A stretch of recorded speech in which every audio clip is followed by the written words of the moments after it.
आज हम चर्चा करेंगे मेंडलीव की आवर्त सारणी। इसको प्रोफेसर डिमेट्री इवानोविच ने, मेंडलीव एक रूसी वैज्ञानिक ने, तत्वों के परमाणु द्रव्यमान तथा उसके रासायनिक और भौतिक गुणधर्मों के मध्य एक संबंध का भली भांति अध्ययन किया। उनके काल में 63 तत्व लगभग थे। मेंडलीव के आवर्त सारणी में 7 36 लाइनें हैं जिन्हें आवर्त कहते हैं। प्रथम आवर्त से 7वें आवर्त तक कुल 7 आवर्त हैं।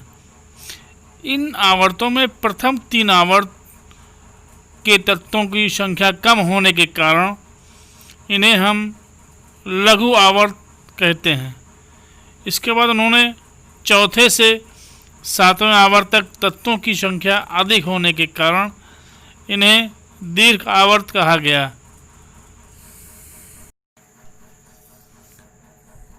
मेंडलीव के सारणी को कुल मिला के 9 वर्गों में या समूह में बांटा गया। तो इस प्रकार हम देखते हैं कि ये 3 लघु आवर्त और बाकी दीर्घ आवर्त में, क्षैतिज में तथा 9 समूह में बांटा गया, जिसमें 8वां समूह के तत्वों को हम संक्रमण तत्व कहते हैं।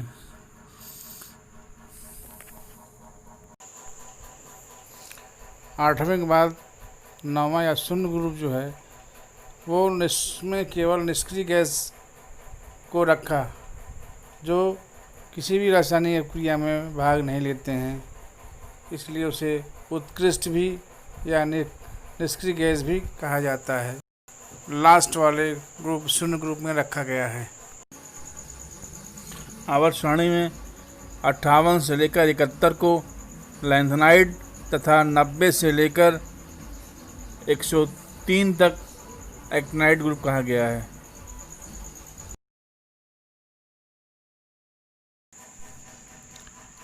आवर्त सारणी में पहले लघु आवर्त में केवल 2 तत्व क्रमशः हाइड्रोजन और हीलियम हैं, जिसके कारण इस आवर्त को अति लघु आवर्त कहते हैं। आवर्त सारणी के दूसरे व तीसरे लघु आवर्त में 8 तत्व हैं। इन द्वितीय व तृतीय आवर्त के कुछ तत्वों में विकर्णी संबंध हैं, अर्थात हम कह सकते हैं विकर्ण के सिरों पर दोनों तत्वों के गुणों में समानता पाई जाती है। हम देखते हैं लिथियम का मैग्नीशियम से, बेरियम का एल्युमिनियम से, ये एक प्रकार से देख रहे हैं विकर्णी संबंध इसमें पाया जाता है। अब आवर्त के तीसरे आवर्त के तत्व प्रारूपिक तत्व कहलाते हैं। ये तत्व अपने अपने समूह के प्रतिनिधि के रूप में होते हैं। Sodium, magnesium, aluminium, silicon, phosphorus आदि प्रारूपिक तत्व इसके अंतर्गत आते हैं। अब आवर्त सारणी के अंतिम 4 आवर्त दीर्घ आवर्त कहलाते हैं। चौथे तथा 5वें आवर्त में 18 तत्व हैं। 6वें आवर्त में 32 तथा 7वां आवर्त अपूर्ण है। चौथे, 5वें तथा 6वें आवर्त में प्रत्येक में ही तत्वों की 2 श्रेणी है, पहले सम व दूसरी विषम। सम श्रेणी में 8, विषम श्रेणी में 7 हैं। इन दोनों श्रेणियों के मध्य 3 तत्व एक ही स्थान पर व्यवस्थित किए गए हैं। अब आते हैं हम तीनों आवर्त सम विषम श्रेणियों को कुल मिलाकर, इसमें हम देखते हैं 9 तत्व व्यवस्थित हैं, जिसे हम संक्रमण तत्व कहते हैं। अब देखते हैं संयोजकता के क्रमिक परिवर्तन में हम देखते हैं हाइड्रोजन के प्रति जो संयोजकता होती है वो 1 से 4 तक बढ़ती है, फिर 4 के बाद 3, 2, 1 यानी घटती है। इसी तरह हम देखते हैं ऑक्सीजन के प्रति 1 से लेकर 7 तक लगातार बढ़ती है।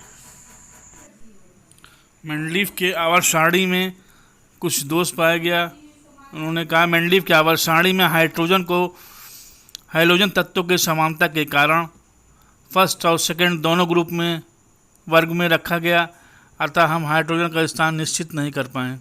इसमें एक कमी और थी, आवर्त सारणी में कुछ तत्वों को उनके बढ़ते हुए परमाणु क्रम में नहीं रखा गया, अर्थात अधिक परमाणु वाले तत्वों को कम परमाणु भार वाले तत्वों से पहले रखा गया है। कमी ये भी थी, कुछ समान गुण वाले तत्व जैसे कॉपर, बेरियम को भिन्न भिन्न वर्गों में वर्गीकृत किया गया है, जबकि असमान गुण वाले तत्व जैसे कॉपर हुआ, सिल्वर हुआ को क्षार धातु, लिथियम, सोडियम के गुणों वाले तत्वों में मेंडलीव को एक ही वर्ग में रखा गया। आवर्त सारणी को समस्थानिक को स्थान नहीं दिया गया, एक ये बहुत बड़ी कमी थी। इस आवर्त सारणी के बाद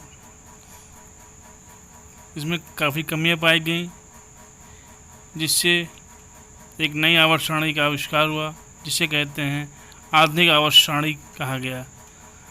अब हम इसकी टॉपिक पर जो चर्चा होगी वो अगली वीडियो में करेंगे। यदि हमारा वीडियो आपको पसंद आया है तो लाइक और सब्सक्राइब करें।